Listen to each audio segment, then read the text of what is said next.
Travailler en contre-saison exige beaucoup d'énergie, beaucoup d'efforts, beaucoup de sacrifices.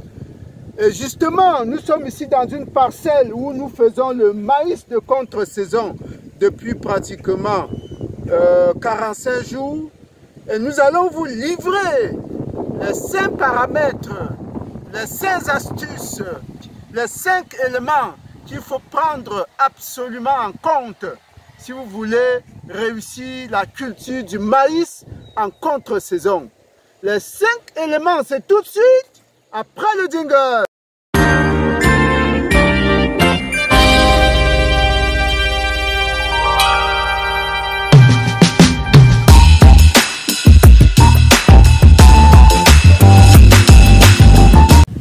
Une fois de plus, chers agripreneurs, bienvenue sur la chaîne des fonceurs, bienvenue à la ferme intégrée de Ngoumou.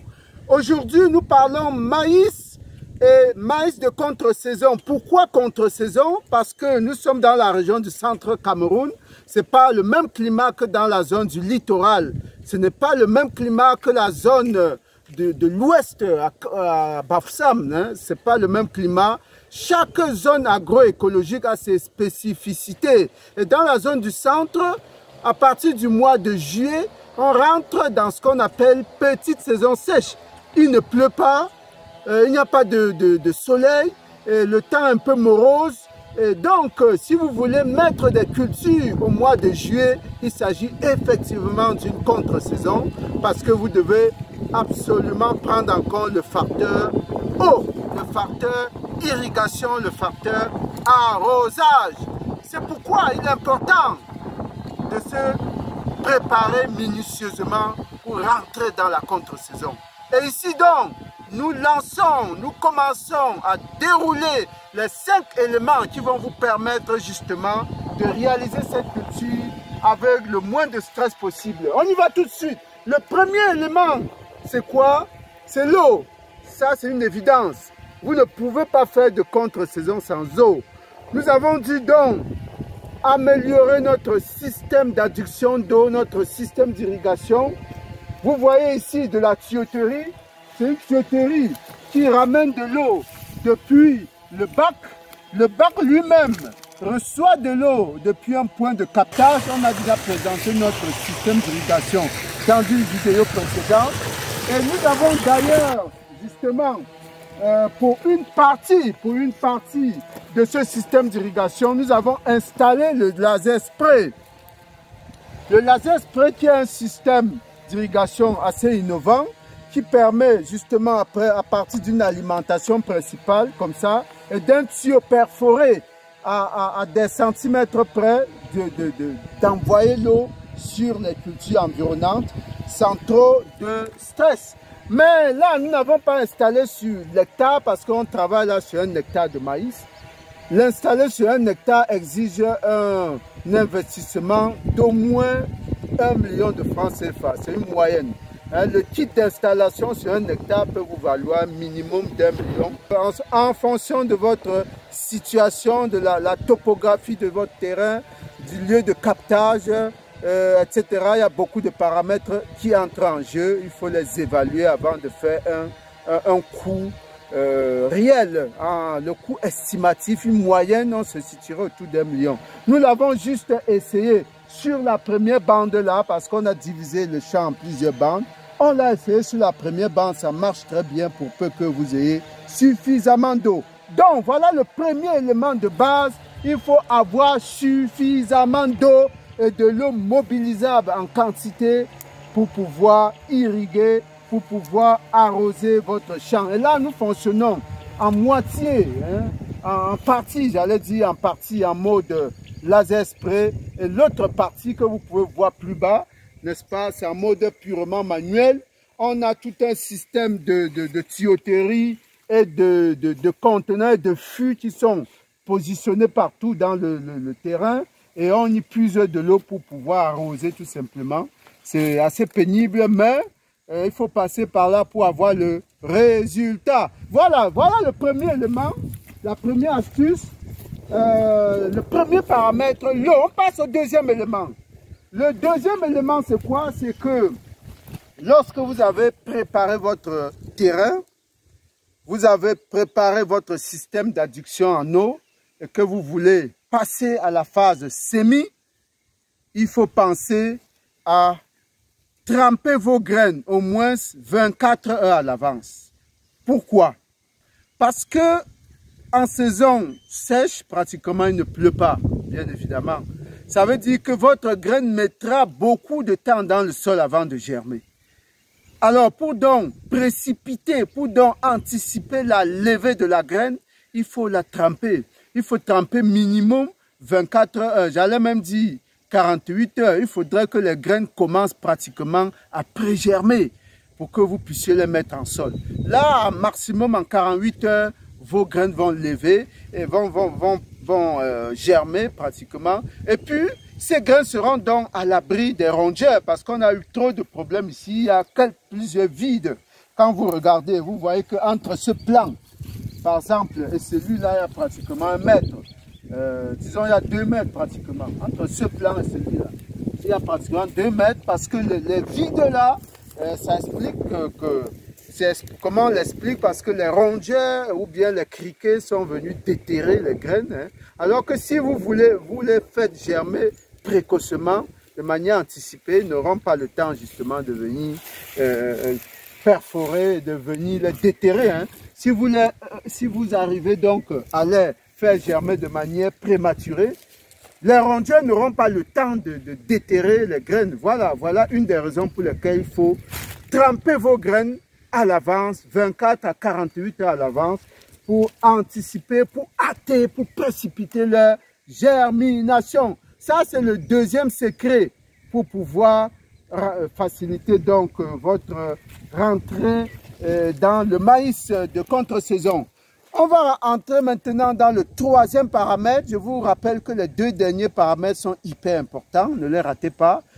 Le troisième paramètre, c'est quoi? C'est la fertilisation.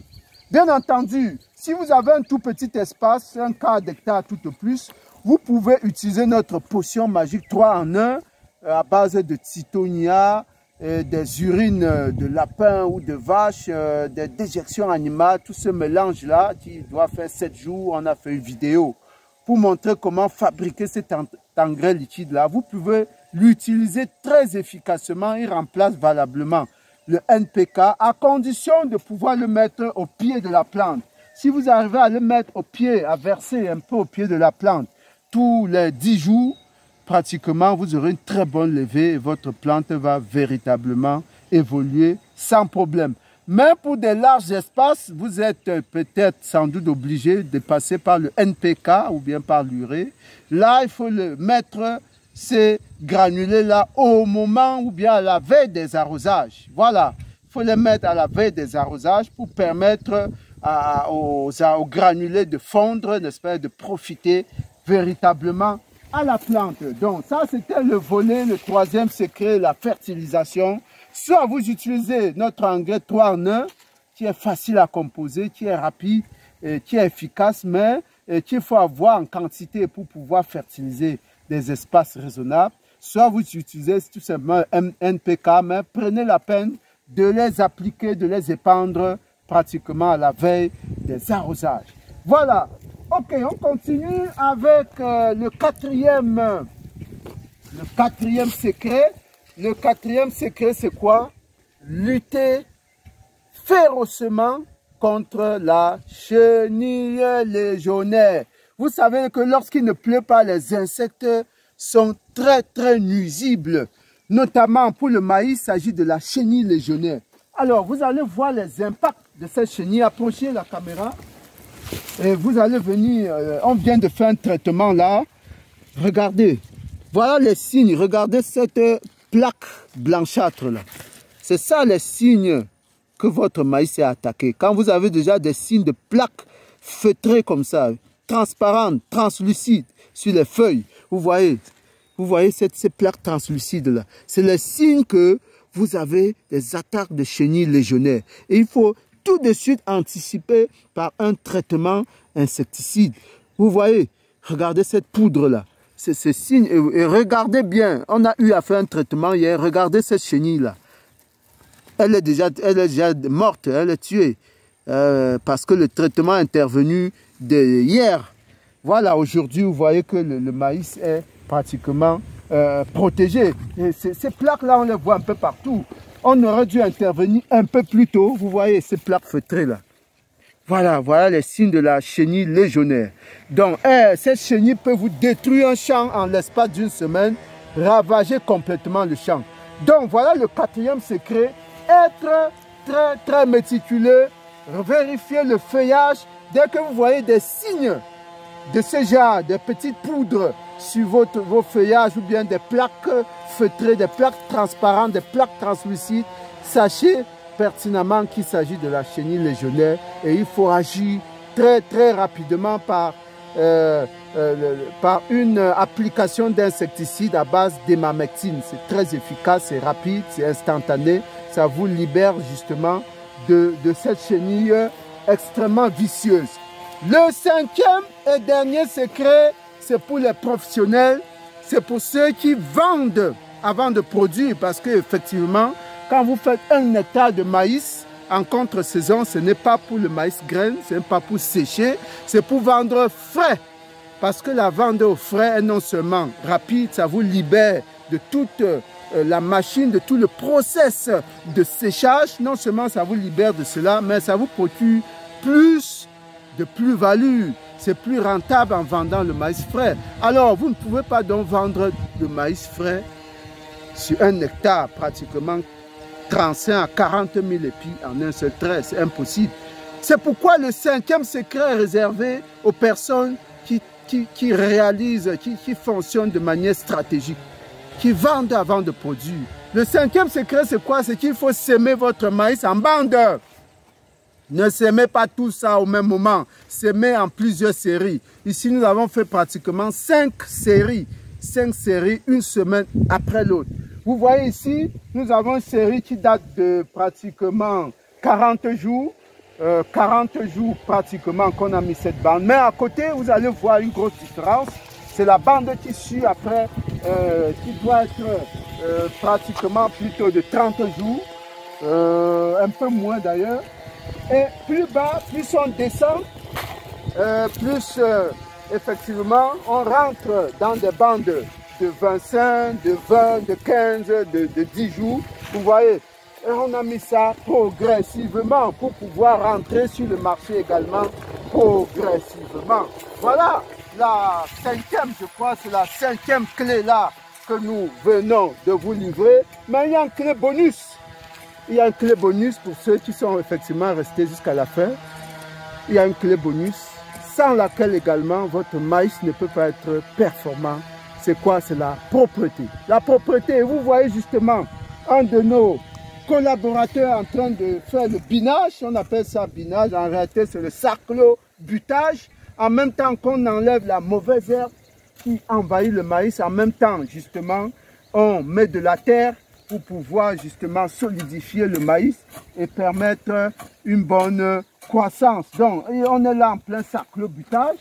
Et puis, donc, ça permet d'avoir un champ propre et de faciliter la levée. Voilà le secret bonus que on vient de vous livrer. Vous avez donc les 5, voire les 6 secrets, les 6 astuces, les 6 paramètres qui vous permettent véritablement de faire la contre-saison de maïs sans beaucoup de difficultés. Et bien sûr, vous allez me demander combien on peut envisager en termes de chiffre d'affaires, en termes de marge bénéficiaire sur 1 hectare de maïs de contre-saison. Nous allons évaluer ensemble dans 2 mois exactement au cours d'une vidéo que nous invitons à suivre. Ça sera à la ferme intégrée de Ngoumou. Merci, à très bientôt.